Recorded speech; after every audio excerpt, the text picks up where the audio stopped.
आज Doubtnut app download करें। Doubtnut पर अपने सभी गणित, रसायन विज्ञान, भौतिक विज्ञान और जीव विज्ञान के डाउट्स का करो सफाया। बस प्रश्न की फोटो खींचो, एक ही प्रश्न को क्रॉप करो और तुरंत वीडियो सोल्यूशन पाओ। अभी डाउनलोड करें। नमस्कार दोस्तों, दिया गया प्रश्न है, एक धात्विक लोलक की घड़ी 0 डिग्री सी पर सही समय दर्शाती है। यदि एक दिन में 25 डिग्री सी पर 12.5 सेकंड में यह मंद हो जाती है, तब धात्विक लोलक का जो रेखीय प्रसार गुणांक होगा वह क्या होगा। 4 विकल्प दिए गए हैं, इनमें से हमें किसी का सही चयन करना है। तो मान लेते हैं कि कोई लोलक, ठीक है, तो 0 डिग्री सी पर क्या रखी गई है, यह लोलक रखी गई है। इस स्थिति में यहाँ पर अगर मान लेते हैं कि 0 डिग्री सेल्सियस पर इस लोलक की टोटल लंबाई कितनी थी, वह L0 मान ली जाए प्रारंभिक स्थिति में, तथा यहाँ पर इसका आवर्तकाल क्या हो जाएगा, T0। तो लोलक, सरल लोलक का जो आवर्तकाल दिया जाता है वह किससे दिया जाता है, T बराबरी से 2 पाई अंडर रूट में L0 के बटे में जी।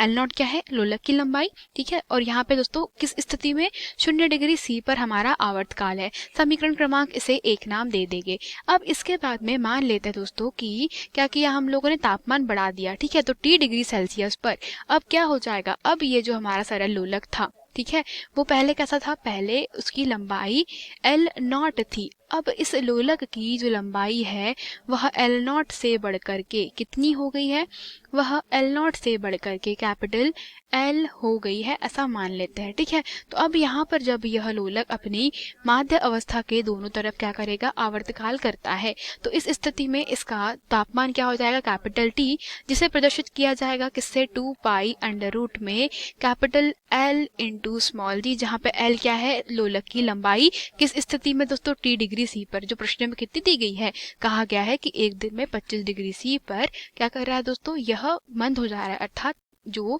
तापमान में वृद्धि हुई है वह कितनी है, 25 डिग्री सेल्सियस। अब यहाँ से क्या करना होगा हमें कि चूंकि यहाँ पे L जो होता है वह क्या है, वह T डिग्री सी पर क्या है, लंबाई है, ठीक है।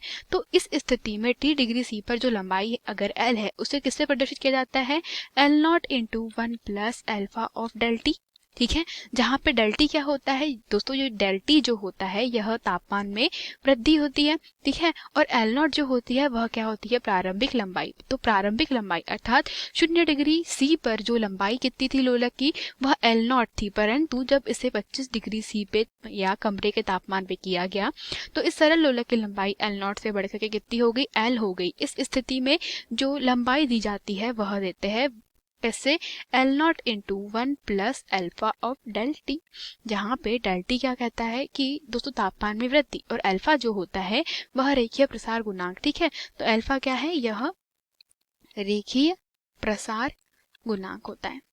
अब प्रश्न में हमें क्या कहा गया है कि हमें इस लोलक का रेखीय प्रसार गुणांक ज्ञात करना है, अर्थात हमें अल्फा का वैल्यू ज्ञात करना है। तो अब समीकरण क्रमांक इसको अगर हम लोग क्या 2 नाम दे देते हैं और ऊपर वाले समीकरण को 1 नाम दिया था, समीकरण क्रमांक 2 में वैल्यू पुट कर देते हैं L की। तो यहाँ से क्या मिल जाएगा हमें, T बराबरी से क्या लिखा जा सकता है, इसे 2 पाई इंटू अंडर रूट में L0 1 plus alpha of del T, ठीक है। और पूरे के बटे में क्या हो जाएगा, जी जहाँ पे क्या है, गुरुत्वीय त्वरण। तो अब यहाँ से आप देख सकते हैं ध्यान से कि दोस्तों L0 के बटे में जी को अलग लीजिए और अंडर रूट में 1 प्लस अल्फा टी को अलग लिख लीजिए, अर्थात कैपिटल T बराबरी से आप क्या लिख सकते हैं, 2 पाई अंडर रूट में L0 इंटू L0 के बटे में जी, और यहाँ पे 1 plus alpha of delta T को आप अलग लिख दे।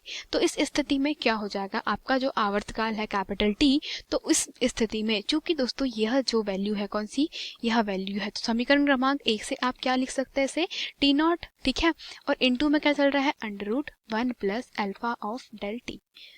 आगे अगर आप ध्यान से देखिए तो हमारे पास में दोस्तों जो आवर्तकाल है, ठीक है, तो यह आवर्तकाल का समय, और अगर आप देखें दोस्तों जो रेखीय प्रसार गुणांक होता है इसका मान क्या होता है, 1 से काफी छोटा होता है। मतलब 1 जो होता है उससे अल्फा का मान काफी छोटा होने के कारण अगर यहाँ पर इसकी पूरे की पावर T बराबर इसे T0 1 plus alpha del T पूरे की पावर कितनी है, 1/2।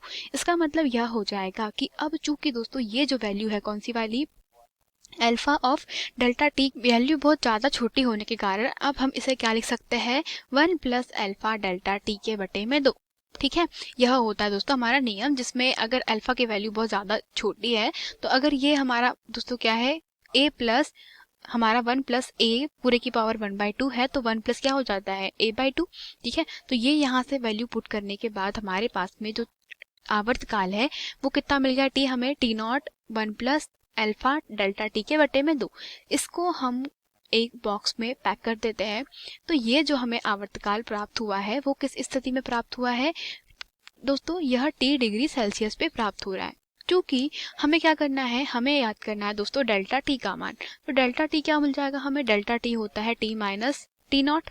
ठीक है, तो डेल्टा टी क्या है दोस्तों, यह है आवर्तकाल में परिवर्तन। तो यह कैसा मिल जाएगा हमें, आप समीकरण क्रमांक 3 से वैल्यूज पुट कर दीजिए।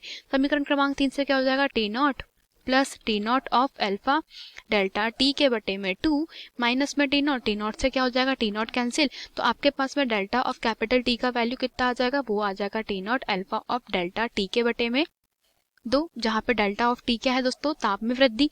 अब यहाँ से 2 डेल्टा टी के बटे में delta of small T into क्या हो जाएगा t0। तो ये किसके बराबर आ जाएगा, अब ये अल्फा के बराबर आ जाएगा। तो हमें क्या करना है, रेखीय प्रसार गुणांक अल्फा की वैल्यू ही ज्ञात करनी है। प्रश्न के अनुसार ताप में परिवर्तन अर्थात डेल्टा टी का मान कितना दिया गया है दोस्तों, ताप में हमारे पास में दोस्तों जो आवर्त में परिवर्तन हो रहा है अर्थात आवर्त काल में परिवर्तन हो रहा है, तो समय में कितना परिवर्तन हो रहा है।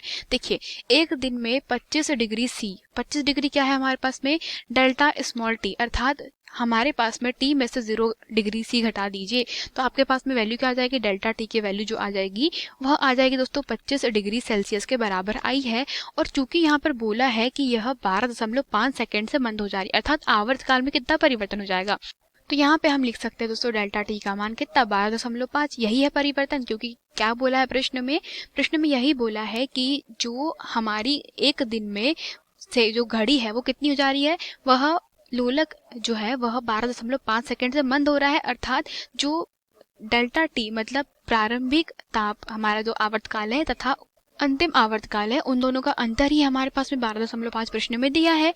परंतु अगर आप बात करें दोस्तों एक दिन में हमें जो टोटल आवर्त मिलते थे अर्थात कैपिटल टी या t0 का जो मान था किस स्थिति में, 0 डिग्री सी पे, वो कितने हो जाएंगे, वह हो जाएगा t0 बराबर से आप लिख सकते हैं दोस्तों एक दिन में हमारे पास में कितने सेकंड होते हैं, एक घंटे में 3600 सेकंड होते हैं। तो एक दिन में कितने हो जाएंगे, 3600 गुना 24। ठीक है, तथा यहाँ पर जो वैल्यू है किसकी दोस्तों, ताप में वृद्धि की, वो कितनी हो जाएगी, डेल्टा टी हो जाएगी हमारी 25 माइनस 0, अभी आपको ऊपर बताया।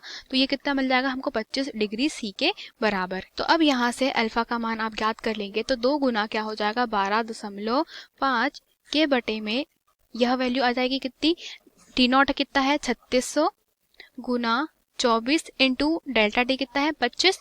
जब आप इसको पूरे को हल कर लेंगे तो आपके पास में जो रेखीय प्रसार गुणांक है उसका मान बराबर आएगा लगभग, तो ये मान आ जाएगा 1/86400 डिग्री सेल्सियस के बराबर। अर्थात आपके पास में दोस्तों जब आवर्तकाल का मान में क्या हो रहा था, परिवर्तन हो रहा था, तो सरल लोलक के आवर्तकाल दिए होने की स्थिति में आपने क्या प्राप्त किया है, आपने दोस्तों अल्फा अर्थात जो सरल लोलक है उसके अंदर कितना रेखीय प्रसार गुणांक प्राप्त हुआ है उसका मान प्राप्त हुआ है, वो कितना है 1/86400 डिग्री सेल्सियस के बराबर। तो ये दो है दोस्तों बहुत ही अल्प मान है। ठीक है, तो प्रश्न के अनुसार सही विकल्प क्या हो जाएगा, सही विकल्प हो जाएगा विकल्प क्रमांक 1 और यही हमारे प्रश्न का उत्तर है। ठीक है, धन्यवाद। कक्षा 6 से 12वीं से लेकर नीट, IIT, JEE वो एडवांस के लेवल तक 1 करोड़ से ज्यादा छात्रों का भरोसा। आज ही डाउनलोड करें डाउटनेट ऐप या व्हाट्सएप करें अपने सारे डाउट्स 8400 400 400 पर।